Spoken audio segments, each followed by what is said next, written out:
Hi and welcome back to my channel. I'm back with yet another interesting video. Let me just say all my videos are interesting. More reason you need to subscribe to my channel. Okay, this video needs your serious attention because the palm color man in this video points out a lot of evidence to show that systemic racism exists. He has a lot of receipts for it, so let's check out his video.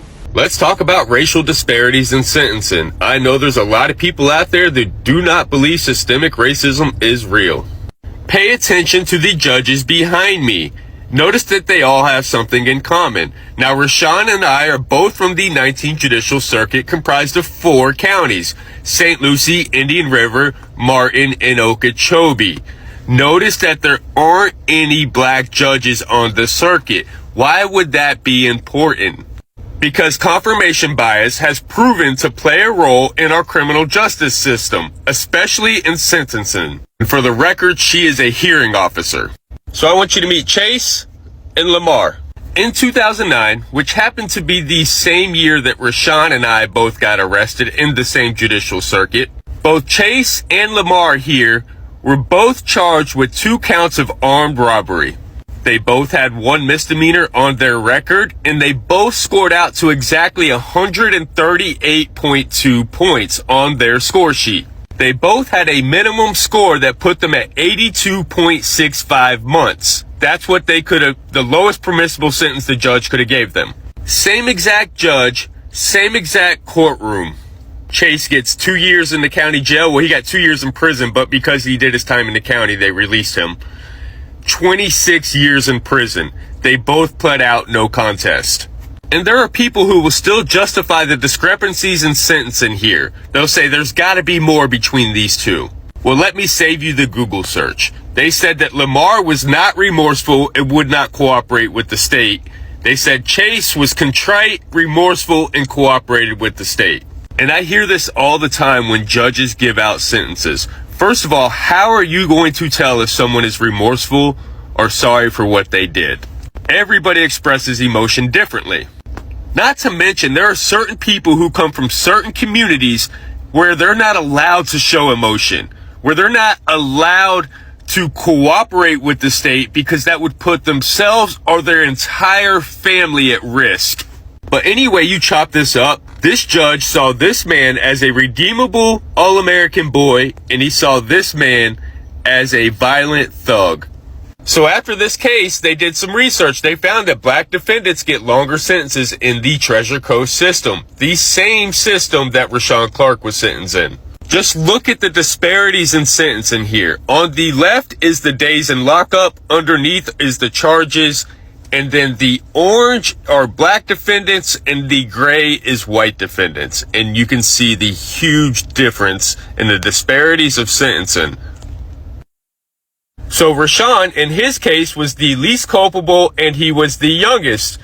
And you can see that the Department of Juvenile Justice recommended that he be sanctioned as a juvenile. And it was based on the fact that his committed status is on a wait list for a high-risk residential program. Current charges were filed in adult court. Though charges are serious, the youth needs can still be met in the juvenile system.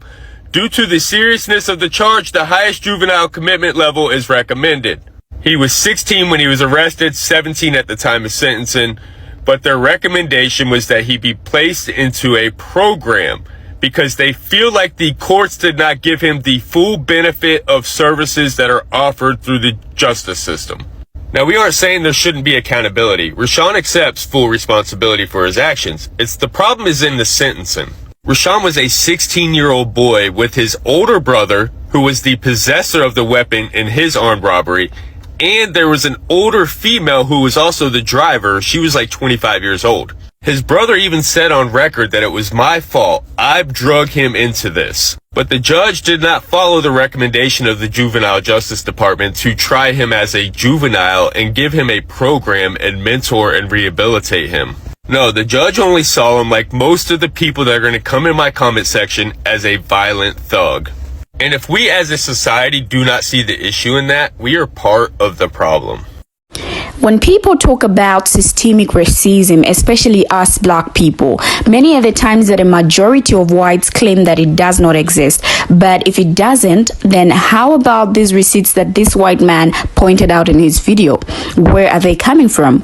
All this scenario points back to it. Maybe they think we don't know it, but we do.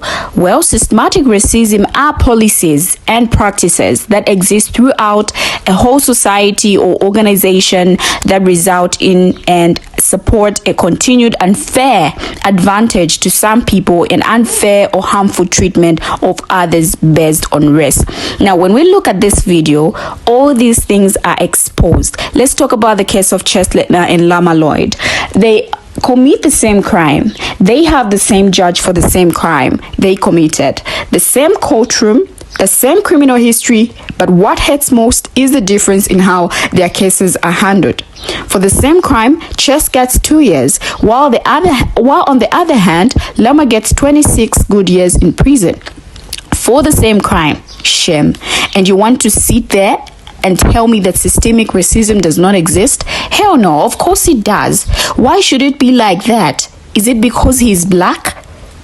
Now, like always, they always have excuses for everything. So what they do, they find an excuse for their action. Cooperation. Now, what I would like to know is the criteria that was used to determine the difference of the level of cooperation with the law between the two.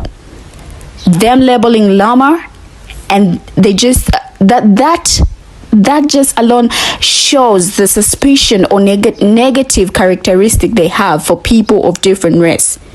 In this case, for us black people, once a person is in the criminal justice system, why is it that their race impacts what happens next? Black youth are more likely to be detained or committed to juvenile facilities compared to their white peers. Why is it like that? If really America was doing so much to abolish or eliminate institutional and legalized racial discrimination, then why is it that America still remains a deeply divided place in many ways? Why is it that many Americans of all racial and ethnic backgrounds live in neighborhoods that are homogeneous? In the United States, there is a political battle raging over the concept of systemic racism. One side claims that if racism exists at all, it's isolated to individuals and one-off incidents, while the other side argues racism is woven into the fabric of a country's system. Who's right? Anyway, one can find evidence of systemic racism by taking a close look at areas of society like education, employment, housing, healthcare, the criminal justice system, and immigration policy. When we look at it on a clear surface, a single stat may have more than one explanation, but taken all together, the data paints a clear picture that someone's race affects things like their education, how much money they earn, where they live, what they eat, and the kind of medical care they receive. Racial discrimination begins early in the criminal justice system with policy and surveillance.